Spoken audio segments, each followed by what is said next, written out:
Looking up the best around. It's not my color.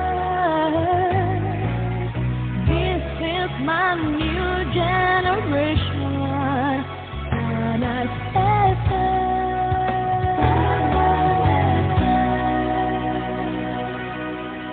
Radio! Radio!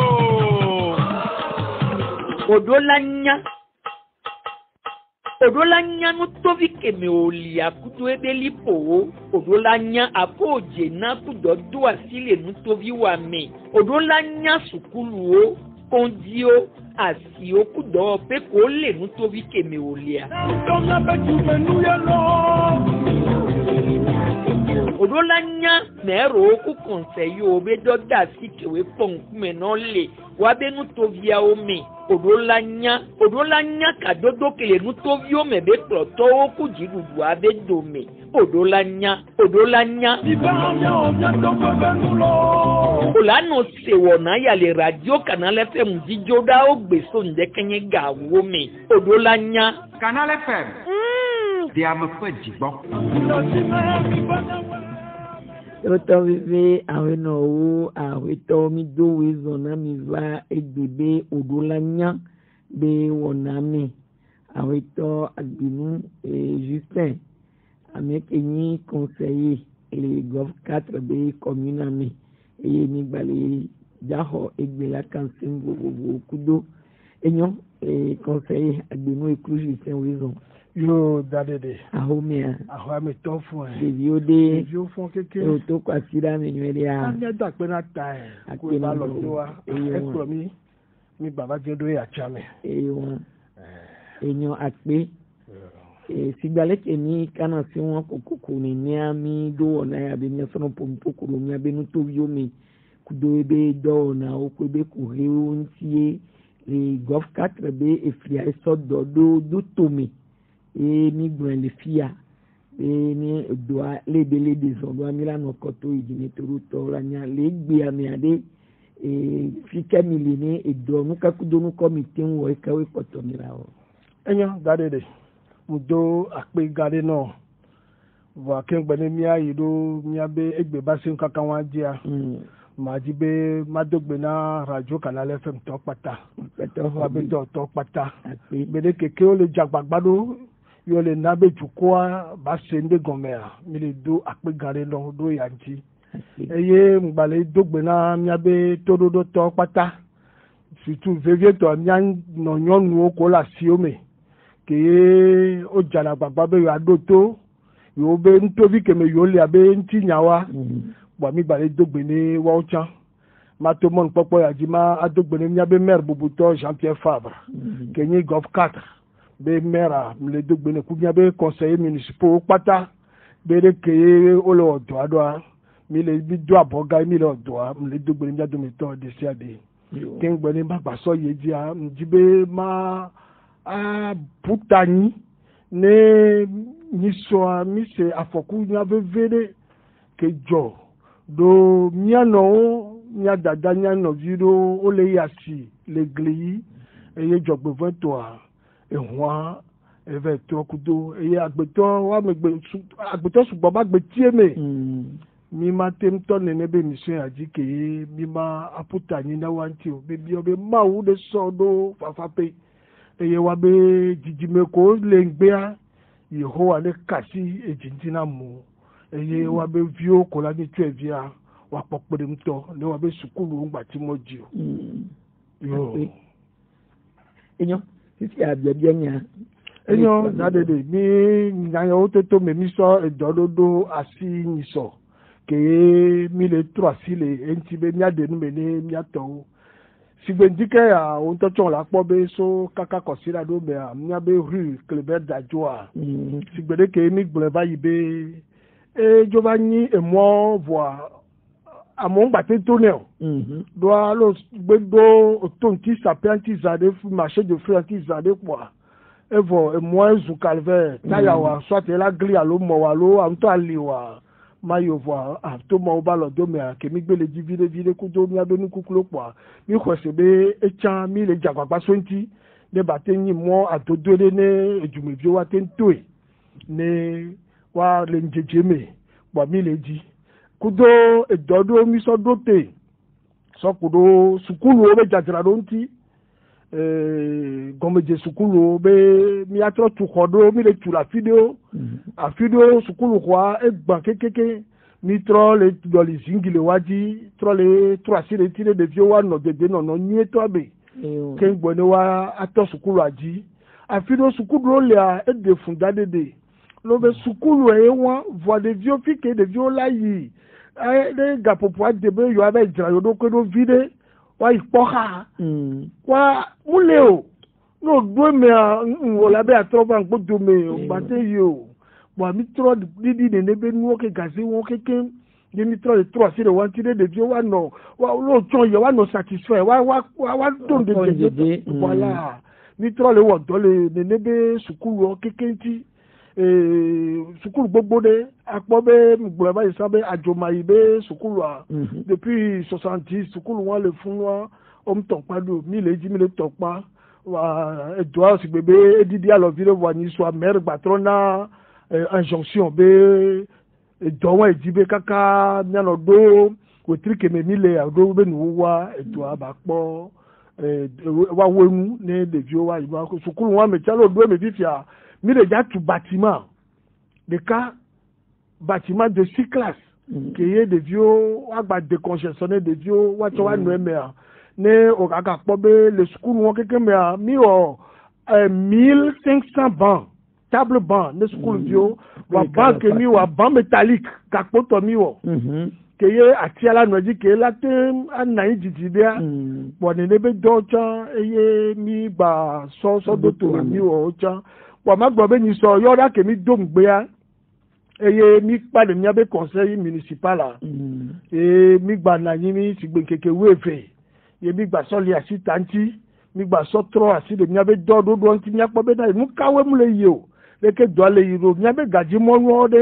de o le yi do nyo to nu an nem le yi ade kenya odo po mi de poku hido le mi abe ason le o me le ku hi won me mi de tro asi le wan ti bi na po de kebe le do a we la ga po be le egbebe keke me de kosila ke mi do ngba mi gba le se le nu be o ko go katra to de mu kan to le jo zade arrêté mi la de arrêté be municipal to mi so to ya nu ya ejoba le sigbebe nya okudo mi abe ju donu no to ke pona nto vi mi obe nya ogbo a le sigbebe de mi le se nya no gombe a va mi do la o to le asila si me bo mu ko sebe dikan ya bi la de nu me vide ne toji no to le wa te sende gombe lo ni so ke mi wo mi abe conseil municipal ye mi le pa ni so mi o conférence de presse e mi agba so de nde dogo parce que ndo mu le so ndo mu le jeu que ye esse que ye owo yo so do asimenami la loi sur la décentralisation auto asilenti ka ke me ye mi le jawo élection le 20 juin 2019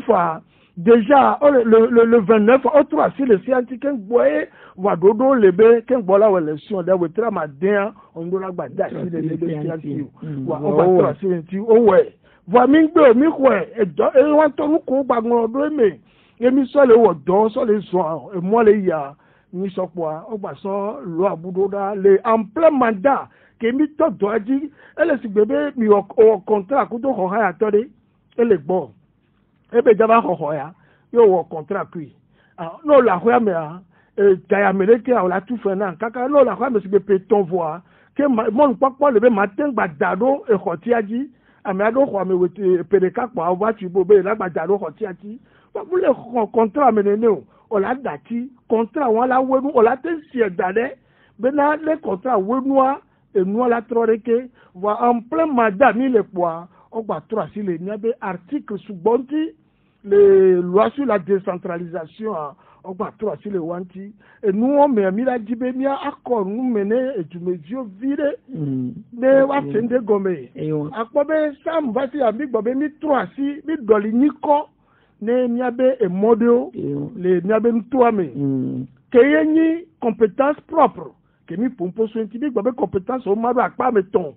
compétence lo ni e pon ku me ne mero wo po la te o ba jo gba me pe alo gbe pa ko gbe do asi la fi de pe ken gbo la so do bo ne e won compétence propre et de là et des compétences partagées compétence partagée ay go be mi abe ju ko ay le o do be e ya mi la te we aso pe lo nti ne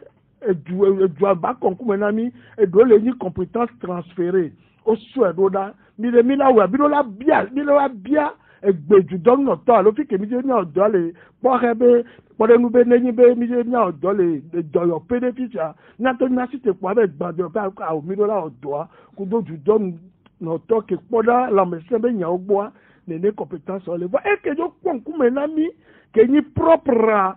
e yo mi le yo be et compétence propre et nya article de calme que yemi be zanyi sokpo e be jo re et nya va eni adressage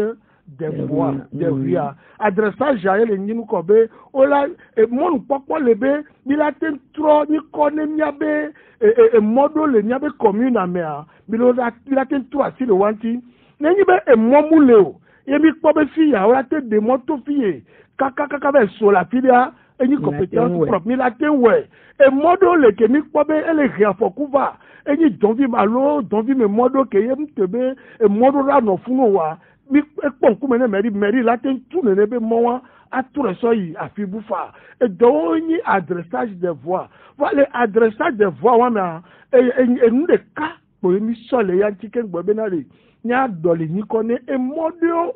ke jebe mi awo ne powe yibe de ko lo po gbe rpt ngbale nya be junya ko bona junya gbogbo be nyawa rpt ngbale awo we ni really wa e mo le fi le so rpt le nya be commune ame e mo wa de nkom so mo ne mo wa be ufc alo so mo ne mo wa be car o ba so mo ne rpt ko be enu wa ko be trasi le ti po ke ndo le mi acha mi trasi le ni be nuanti voa mu doji jona ameke o le nkona mi ko nya be nkono to wa mu doji jona o voa ni so ke mi gbo conseil ya mi gba japagba mi gba dan ko e mo ti gbe alofa de keni le homaji e doda si be ni na mi la bi de tutu gba mi la we délibération e go conseil municipal la nani e la dasidoji be dasidoji be e moya mi je be nyatro ni kone ne mi wele homa me voa mi ra na ananu se maire be ni afifi a conseil municipal ale so doit me ba we ne maire ya so afifi la so da contrôle de légalité le préfet bon préfet la est-ce que et nous que mi wade elle estiamea article de mon ami be mi la te wode dia le pobe mi respecter esia kwa be e ya contrôle légalité e won e la so da fikedia ke ba italia ministre ke poda mi be nyan gbo ne ne nu ya ke ba e wodo esia re ki di o so na ministre bon enu application po e be la ni mi la awo aso do wo mi voir enu e jo le clean vide le mois d'ivoire be bi pobe e jebe mi do la we nu kan ti mi do la we no tade de e de fun be nya be modole e commune golf 4 ele ni e betuko be anigba e mi de yo fi be mairie d'amotive ade nu kai e mokai le de so le fi be nya o to te mi la motive ajale ra oba nigba jimile daji ra oba nigba jimile vo e mo de pepe mu ko so ni ko kele gbobe e mo ya ni e mo ri Jacob ajale Abrahama mule e mo le ni ko na ko tan mule golf 4 mo enu anyi le nyi kona po sanvo ba dodi o doli o ba so ni ko ne mo wa be ri basa ba ri ajale be ni sa o ba tro e yo so mo ni ko ba do nko le jibe ri basa go mi se kele si o ko mi se pe to mu le si o be amere ni amuti eve be ju kwa soto e ko soto e wa ba ni gban o so ni gban la o tusukuro no do to ko hôpital le fi ya o la po be famille daji Denu Simon eye so ani bana o so tu hôpital fi ke si sa pa gan wa Daddy de nous Simon, Bani Baye, et y so fun so na fadao, on so tu si sapa, et y so te pena, on so tu konti CHU se ba nisu. Ko le yu egbe a, wa ye ben komule, a fi le pe kele de ça la mewa, et so e be nous nous amesi que sinon nous so na doua. Mais là, les douanes, et ça va pas encore de dire. On les pas encore de délai, mais on les zin. C'est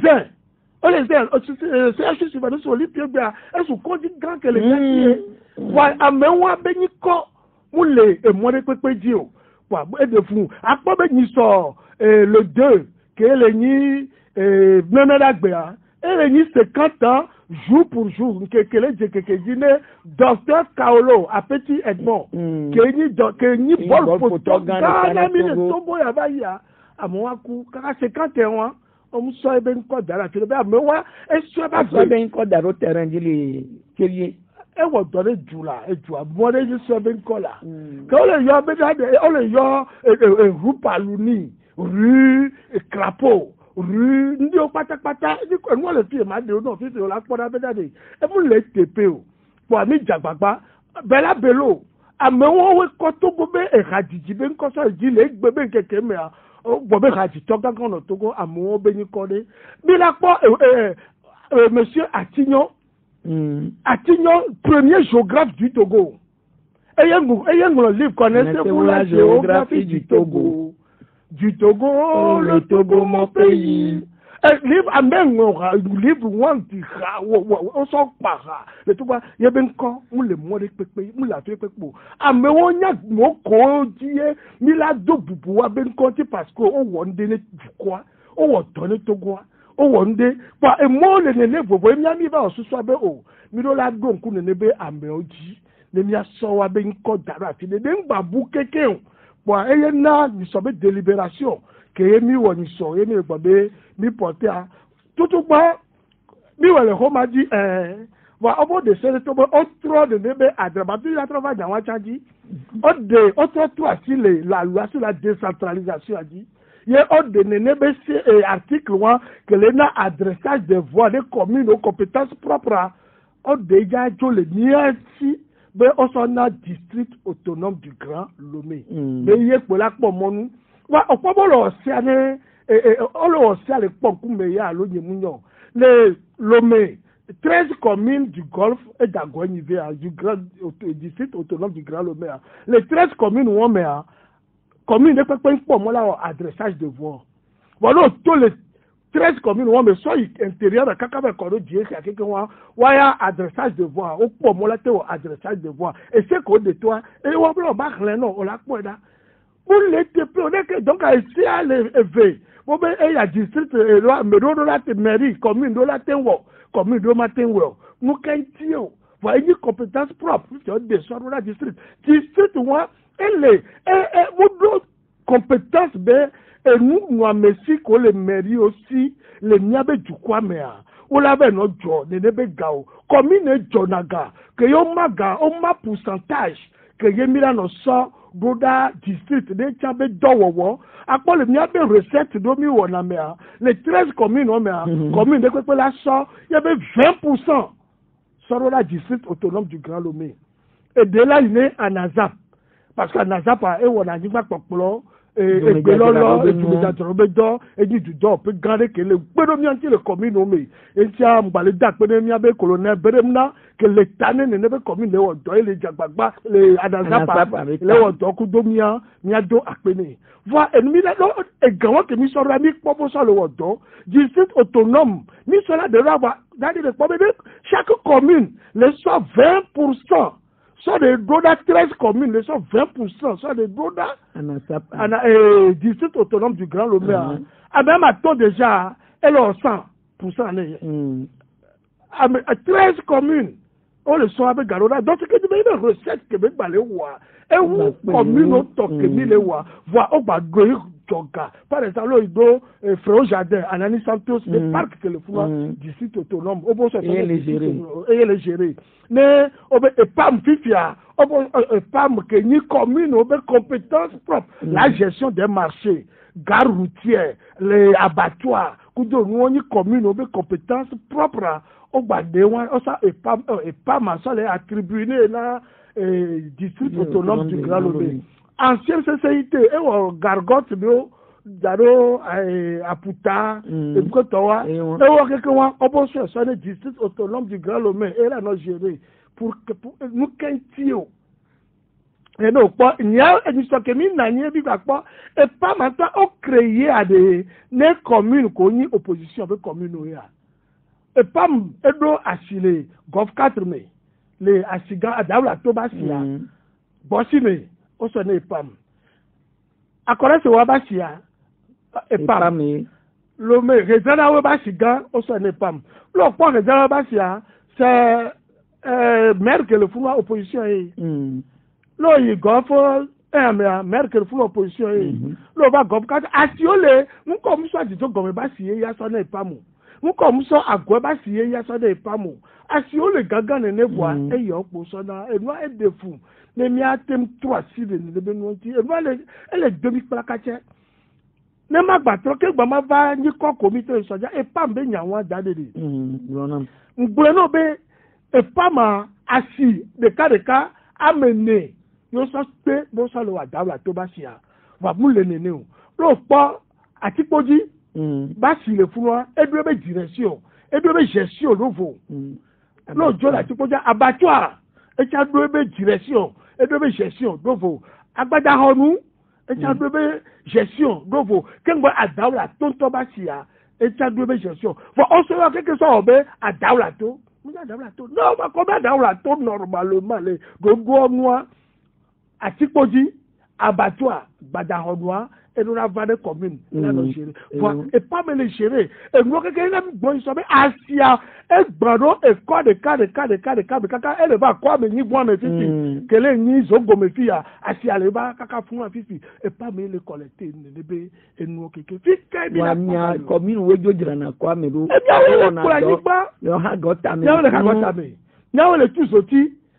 Assainissement, balayage, et nous quand il y a les ouais, va amener et le collecter. Et garçon de Korogomé. Nous quand ça les ouais, oui mais statut à les donc quand il les ouais kudo. Au moins ça que ancienne mairie de Loméléa ne est pas m'joga. On sera 50 millions. Ça peut n'ado ancienne commune de Lomé anti. La délégation spéciale. Voilà, délégation spéciale. On sort Doualo. On sort Penado anti.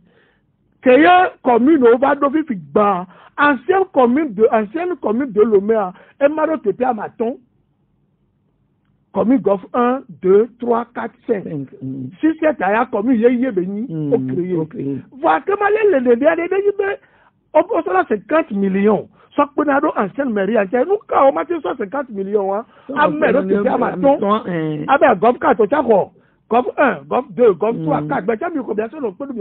on va les démoyer à tout. On va les détour. Mais il y a autre chose. Mais le Gabou. Mais le tout fait. Mais il y a quoi? Tu es mis là pour galasson. À quoi un problème de siagbeya. Il y a le va mairie. Là, oyi. On s'en y a le ça. Il va pas pour là. On tourne à nos y mairie. Mais mairie est pas là. On est né bien au bord. Et moi ben y a au bord. Voilà, on doit s'y remonter. Il y a le hongao. Nyawe le chotike tiki awo nyawe le kebi la woto alo de date woto na jira jamanya ori o pa gbo aboli kwata mi ni ele de fu dade de ye na be ni so bi gba so arete bu be nya mi le de nya ba si ko le e pa ba lo me a mi le o le azomini mi le de la lo me le ke de nya te jokpo e ga de nya woto ke panku me na mia mi le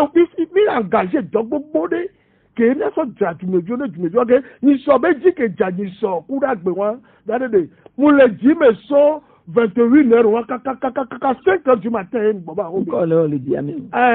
esilia mo we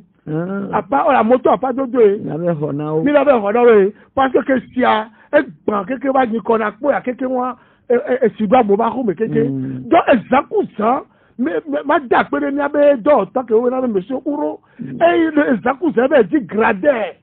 e mi so ba ya poata san wa me on va déboucher exutoire des cas à me ver et n'a pas essayé kaka là et retirer tout là bas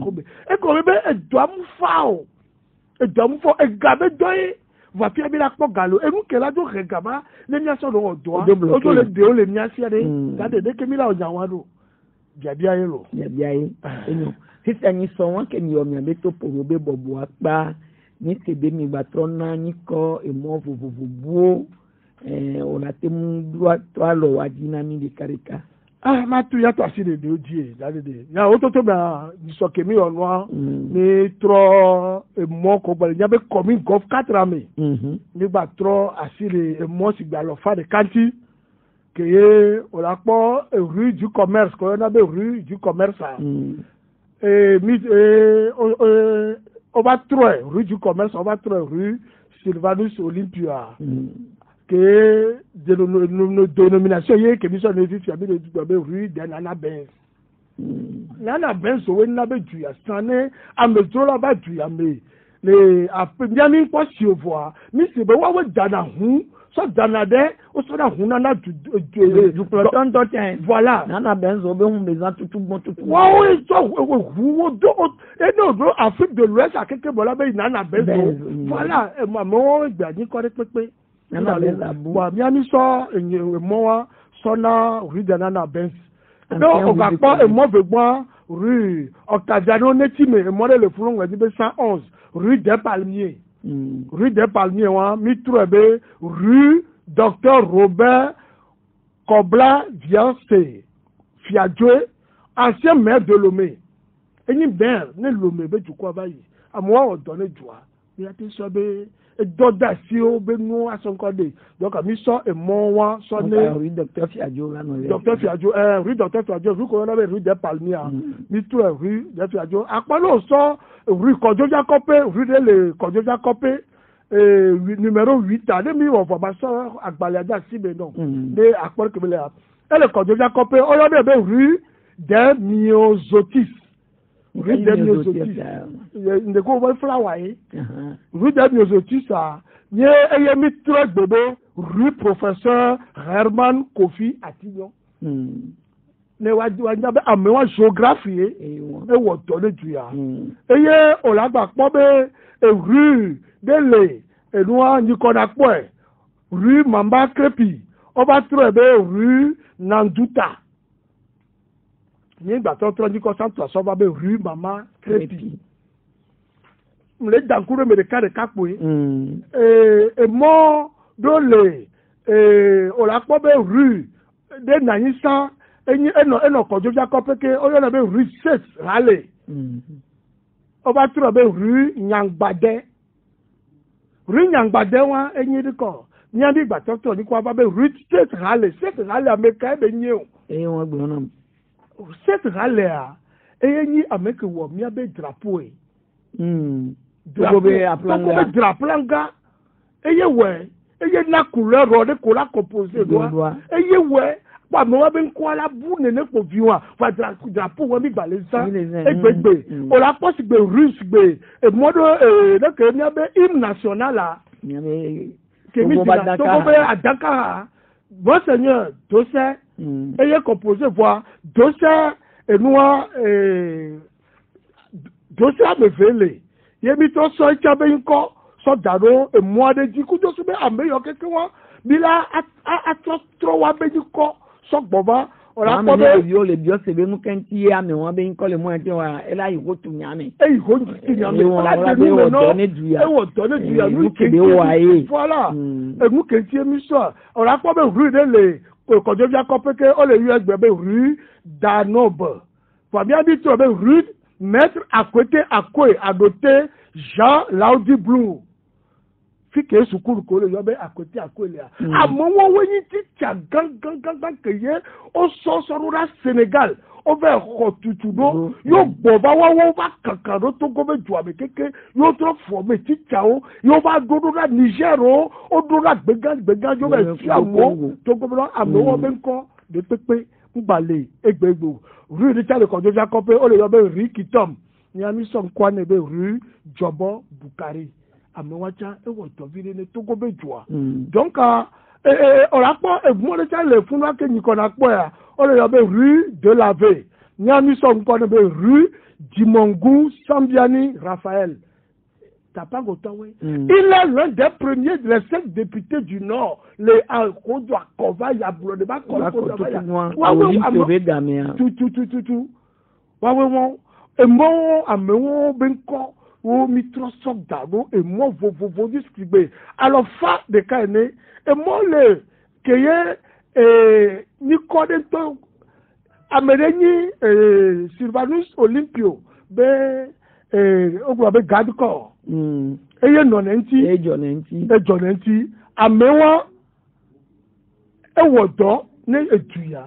mise be ŋkɔ maa kaka bi la kpɛsɛ maa dza ye be maa dzi ye be ŋkɔa sɔnɔ na kpɔ bena de ɛsike mi wɔ enu bada ya bena de ame ko wɔ dɔ ne eduya va yi ye o da wa be ŋkɔ ɖo eduya dzia ye mi te be mia do kɔkɔ wa be ŋkɔ ŋuti o wa ede fu vi de da de de enu ko ma ti gba akpɔ be mekele gbɛnyi wa eyi lieutenant Bawena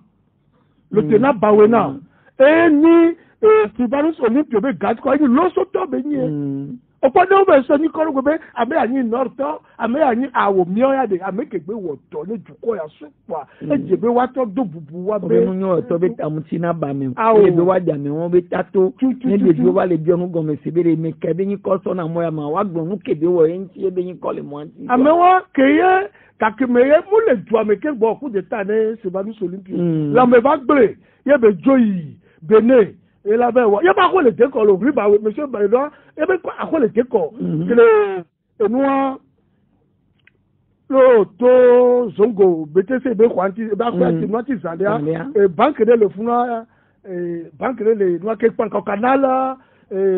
canal plus ça banque de quoi donc il le funa ba wena ba quoi le funu il ba quoi le décor move be direction ganoa e ben gbedo mi voilà ba wena ba quoi le funu nkɔ ye amewo wa mi ma te do nku amewo sɔn wa ba gbe sa bɔ. o dɔ de ne du wa mi ma te ba mi abi dam kaka moniteur le bi sɔsɔ ne rue docteur Marc Asidepe. e wa tɔ ne du ya. eyi wọn gba kudo du ata tia. kudo du ata sɛ ba gbe sa bɔ ne du a kpa amewo bɛ nkɔ kpa ebu vi nde kpekpe ati ne kpe le wo la ba do ko bo ame awo amewo keke nyi kɔkɔkɔkɔ komi sɔ. Sọ da nkɔdo wa eyi kɔ keke dza rue ɖe le fi ye rue de Ozeya ya ele hanu kɔpe fi ye. Ozeya nu ka de yi. Rue de Ozeya ya ɔbɛ flawa ye. Nuka ɔyɔ sɔ flawa bɛ nkɔ na rue ya o. Eyi wa bɔn mi bi sɔ nkɔ wɔ sɔ ne emɔ wa mi sɔ ne be Harden Dape Topevi atakpa bɛ tɔ. Atakpa bɛ tɔ. Mi sɔ yi ebe nkɔ sɔ da do mɔ wa dzi pe ame wɔn wa de o wɔ n de ne dukua lo. Enyo akpe. Wale be kemile wo miabe toporo be boboa le o nyame soso yo wa ye meye esebuo le to le zereka le se opiame so le do sebo nene be emo wa o be ni kososo na nti do gombe kengbo hoye o la tro ni ko nene ne be emo wa ma gba ni compétence propre ne mairie wo commune wo lekini o mi posto nene be nyamsio dade de jantɔ ke bi gbɔɛ le eduya be va yi kpɔ be la loi n'est pas rétroactive esia mudza wɔtɔ asɔ yi pongbo dometɔ ko wa ɔbɛ ololo desele yɛ tɔa e abrogé na ye koko le xɔxɔ voa ese ke dzi bi da sero be ɔbɛ nu ke kpɔ nkume na mi ye mi la wɔ kakakaka ba do le pe ama de ko sɔ tia conseiller municipal mea eye wa epe ama de ba yi wa de pe ama ɔla te tu ati li ale ŋti voa ɔla sɔsɔ da ɖe de bi le do mandat be nu wa ɔla vote wa sɔsɔ do loi me kudo susu ya be ne nyi be epe mandat ke gbɔna me ko la va ganya wa kpɔ be dɔ da ti do le ko ya mo wɔ va ya ŋgbadza te nyi wa tɔ voa en plein exercice mandat be dɔ wɔwɔ me tutu mi le nyi sɔ le 30 juin. Eye mi le ọ̀pẹ̀ àmì tàn tutututu kò yóò dakọ̀ ní. Ó dakọ̀ mínú bá kọ̀. Kọ̀mínú bá kọ̀ á. Pọ̀ ẹ̀pẹ̀ àmì tàn tutu wọ̀ pọ̀ gbà ó gbà tọ̀rọ̀ sí abẹ́ ẹ̀sí adékébé ládùn fífi. Ìyàmù sèbó bẹ́ loi ntọ́sán décentralisation bẹ́ loi bẹ́ ele évolutif egan bẹ́ wọ́n láti nà tó rẹ̀ gàdé pépé gàmé. Awo mi ṣe ya èdè ya ọlá tí ń tú ẹ ló pọ́ bẹ́ẹ̀ màsọ̀màsọ̀ lórí ìgbà ọlá tí ń lọ tú ẹ wọ́n ẹ lẹ́yìn ìwúrà náà nò tẹ̀ dàdé bẹ́ẹ̀ ẹ̀yà yá bẹ́ẹ̀ ẹ̀sẹ̀ sísàmì ó lè pọ́ bẹ́ẹ̀ ẹ̀nu yà lédò òkè wẹ̀rí kíá ẹ̀lànyọ̀wú ẹ̀yà lédò òkè wẹ̀rí kíá ẹ̀lànyọ̀wú ọlá pòtẹ́ kékékékékéké ṣe é pọ̀tọ̀ èpèrèká ne manta be nu kwa o la so enu o keke ko ni enu klinu ko mi po be maso ko we dogo o la so do wa ti so do nu do voilà wa ya se le wa le se activité mi jo ba le po be o le we so le site e do commune de on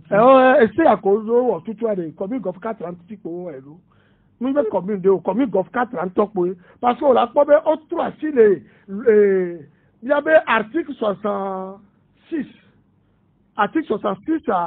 et pompo sokudo et ndonti voix contre fifia on le globé dans le cadre de la compétence partagée entre l'État et les collectivités territoriales toute initiative de projet d'investissement ou adressage de collectivités territoriales nécessite préalablement la saisine du chef de l'exécutif de cette collectivité territoriale. De nous, voilà. Les compétences partagées, mais kudo efiora duga edua kema mirola ajago so kudo adressage be nyanto ti poto asi lo mirola jagpapa mirola agun khomane nyabe ministre ke pona ntombe enyawa le mi le ostasivoa et les membres du gouvernement chargés de ce secteur pour obtenir son avis conformément au projet que mirola be bien bébé bijibe enu amia wedeke le nyone ala be nyo be edasi loji une compétence propre une compétence propre au trait au so le dasi ne district be yela wode ne be edo so ipo obe bi ra sezi collectivité territoriale au so le doda district autonome du Grand Lomé les urbanistes habitat mais au de adressage de voies au de Joleme ngba ni compétence propre au de telle compétence propre mais au so doda les district de Lomelo et qu'on appelle Lomé 13 communes au point batté ou adressage de voix commune pour toi que commune pour toi adressage de voix ola na moni kodo ola drando ola humo ola onde pepe va le Loméa et moi de moule na commune obola we et c'est wa de moulebe o de o so de pon kumebe abedo mais o to wuna mere ni o to wuna mere o to wu tutu je awa o to cha ya be so e mi ko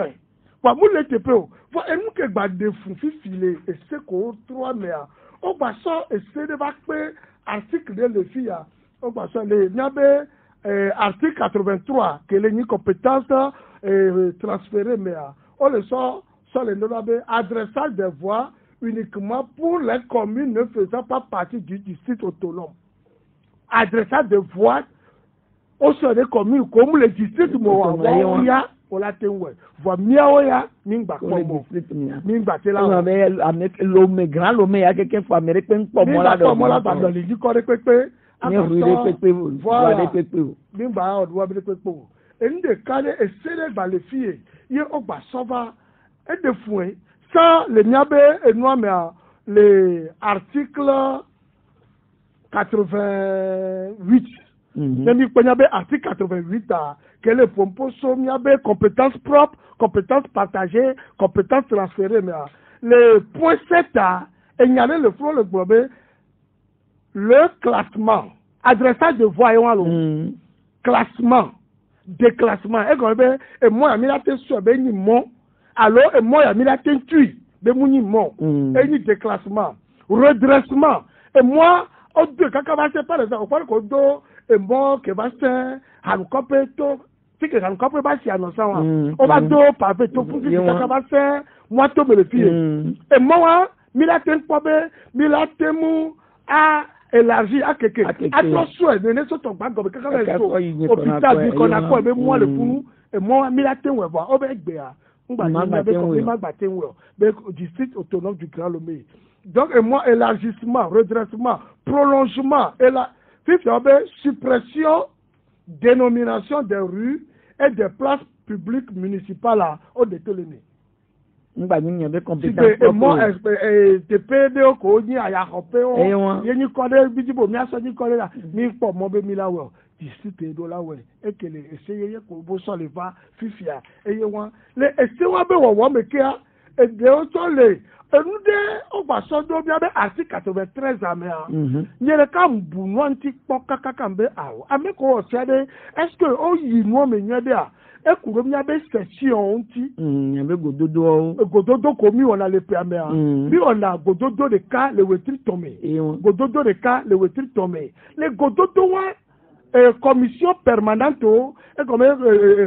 dogbe de ha ko do ko le so comme je kaka na miabe mandat be nu si be commission que ni président là que pona miabe nu no mesi anigba be nyao e mo be kudo nu patrimoine be nyao voilà patrimoine be nyao commission sociale tale et chakpona amobe la médecin la médecin de kadelvio a robe kuhio que commission des finances on le va mi on a le miabe gododo mais mi présenter na miabe rapport et donc mi wole wetu to meade et nous yare que mi waye de que doyer bi ba on a recommandation ne be le bon le wetu ko ba gbana me mi la wale que va on le trois fifi be gododo comme là no fifi obe premier autrement be ouverture de la première session premier lundi du mois de janvier. Le premier lundi, on va le 1er janvier. Comment session va battre Nania? On m'y a loupé. Il a loupé. Il a loupé. Donc, à mi-mois, c'est ça. Voilà. Le premier lundi du mois de janvier, et donc, Camille, le wetin to so janvier février mars amen e ba compte mi la do Camille gombe se sere comme le mois siori on le pas pour regarder non maman no do gombe mars metiti voilà premier lundi du mois de mars alors de nous mois d'avril là et mi la tendo wetra me tomba compte mi la do voilà premier lundi du mois de janvier mi ko on veut que le premier alors et pe ho wa be compte mi la ba do le premier mi ba compte yemi wona le décembre mais il y a quatrième session qui sont pas mis à budget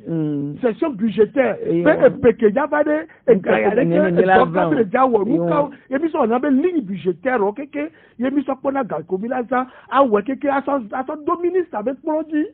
be enu ya ga ko bi de mi asa e be la approve bi la so to do aji ya ho so gbe yinu enu yo ko ye o tro wo so tro se are de monu popo mu le be commune la tro nwu do da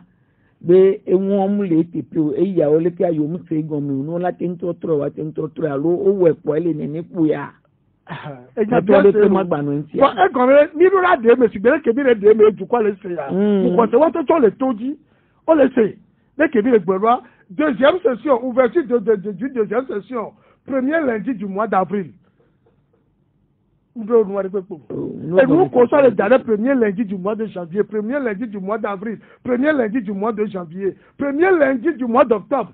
Octobre, mais voir, me tombe à côté, que je peux là, donc, mis les gars, on va à contact, comme il a d'eau, et bien son budget. Donc, octobre, mais il a un budget.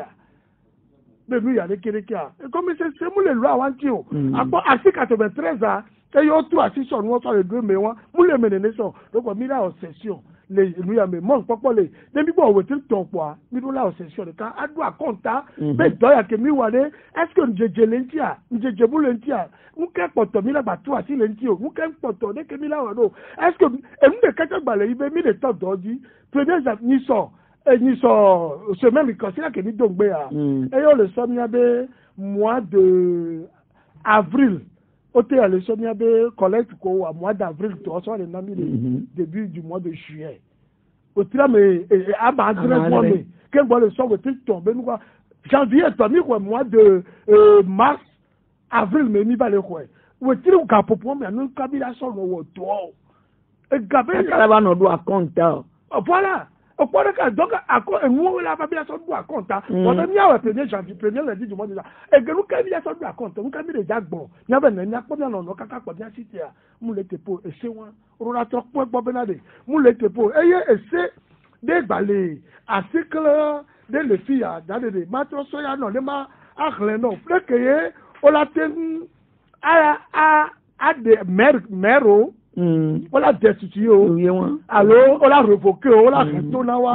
et c'est les qui est le port et les Nyagbo. Voici, tu vas sur article de Sokpe, les nébés et Siamea, et des Foubide, mais les nébés on y mère, et bébé Kekeme, nébé on l'a toi, on doit la bio ministre. Non, ni mère. Si bébé que le week-end va, ola ichoko mele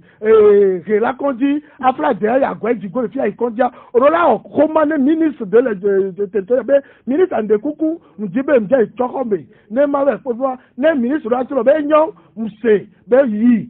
kengbo la ichoko me mere won be do la o sino no yi gbo ba pa ola nya ola do jo le mere ba se ne oye commune be dole le du poto me yo be clave won dade de ke be le ne mi kwasia mi yo mi ko loi sur la décentralisation le au moins eju ame tonton me obi abe ki kan ni po wa so enu wa de fi ko po se wa so be mer la bi ogbe donc e ko me be mer o tro zu do so vi kruvi apo fi ko le to fika deba photo pele ko jole do amare fika le yo nuko je wo alors que ne mer ton gba bi ogbo onya na fika mi se me to ne voilà donc enu wa fi abe o se won so dale be dade mer rola bio egbe ken boye la o lettre e la bio gbe ministre be da ejibe ya to ya be wo mu ya ke ne mu wo won eye gbo ba kwa kema o la de ni atroce no agbo mi nwere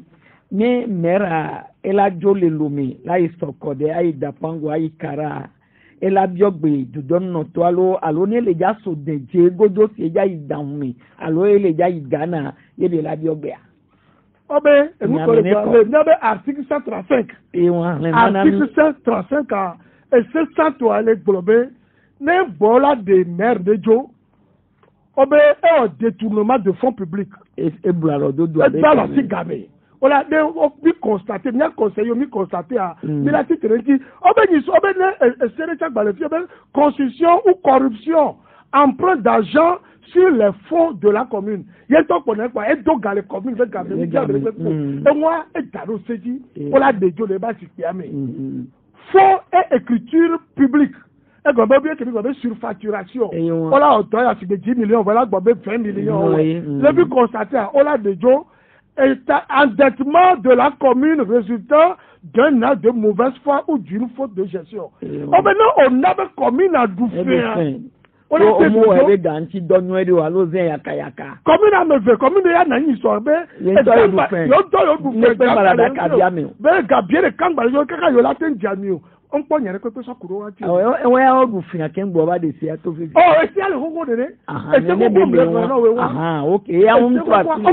Oh, to ati den ti o so de so pe. O so pe ji ba de me no. Eye won. Donc e won Américain ni so o de mo le golf 3. Be yo be mera e Doufé ro commune a ji dare be yo le job wa revoquer. Eyan wa o mo popo yare ko 20 o. Voilà enu to le bien me commune jagbagba be ndele poto. Ne commune abayi quoi eye le po le niabe article 135 ambe le gomme pote a obe déplacement hors du pays sans autorisation préalable du ministre de tutelle. La destitution ou la révocation ne fait pas obstacle. Donc ne la jo le Togo abe Djouboume c'est bien Ghana elle voit en tant que maire et doit avec pondé quels sont les fous et doit la tengo homana ministre la be c'est ne mai choko me be maire choko me mi ja be ni be le ja so denje godo kwa ela bi ogbe ken boy ye ne se ye ya le gbe se ko le gbe won bu go me se kale wa ne be le deyin gbanji ya mo de le bi la tin yi la bo onya dade nyanya nto niskosira ke bi jajea muleja igana golokwati ejure le pali mebe etu agodo golokwati chokobe ja mera yo gun be la bi ogbe conseiller o chon o mi an gbese pe npo so de ni oya be conseiller donc a conseiller ya o maire do la nyabo yo le ifunu yo edo abe nko yi nti wa ne maire nto la o déplacement do la na weekend ye nyama yi weekend ministre la nya lo préfet la nya obe ministre de tutelle ministre de l'administration territoriale c'est la fille de maire des hommes voit préfet abe mu si ayo mu koto ijina ikengbe zomo ministre de tutelle yo nfi mu préfet yo préfet elle est gouvernement be représentant le mianu le no ministre de TP anemunyi wa emunyi grand lomewa oui grand lomewa grand lomewa tocha intérieur à cha orola bio et le préfet oni représentant du gouvernement au niveau de la commune le niabe article et si on veut voir mais bila so so do de contrôle de légalité et ya la ko est-ce que ni le wade ele si anuma ele ko ni be jodo si ajipo a e o kepo e ya nda gbo be awo de mu le si ajo ato le awo e mu ya kebi wa mu le si ajo si anglo ni ni ebo e pa ni be le si ajipo la be an eyan ipo e ipo lo la so so do da meke beji na bo so do da nene bele a eyewa awito agbenyinu nyabe gamia elemi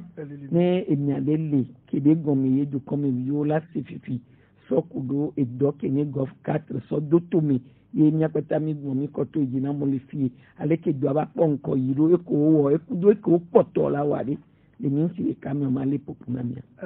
dopo e matene toji no to be ela jiro be ya bi onya de ka be wa kame mu le ma no mo popo be le dade de pande mo ni so jora gbe a mi la trova ayido nenebe asinkakanji parce que enya de ogbon asitos be nya asi gwan ko pe ba enya mi odo ku do won keke ti ke mi la de nu me na ejumede wa cha wa se ndo me edo ko mi le wo ntonto mi pompo so nti o ese ko trobe ni o ko mi gbon egbe edo ko mi so do to me fi ke mi lo odo le a e ko mi te won fi ko mi we sin voilà nya tro de nu me ne jumede o wa to mane Yesu amva kakaba ke bon popo le be mi agba anoju le wa se nde mi lo enyo akpe toro to be awe no aho to mi dakpe na be mi no kudo mi ye mi se conseiller de agbe ninu et Clou Justin eni conseiller le gov 4 et les commissions et de manière kudo patrimoine bakadi won et va de nous maintenant mi so kudo essayer ye ko ntu ba 3 silo les communes abe do na ome bankano dibe ne enuale ke zan le doa ni la dogo si ale de gwene ne yesu trova kabo mi makanda ni la trova mi la de monto chambe ne biobio do le nyasia ni la temu awo Michel Koku Victor Betomega no modando Pierre Teresia de masonya ngule de yimtona bye bye odolanya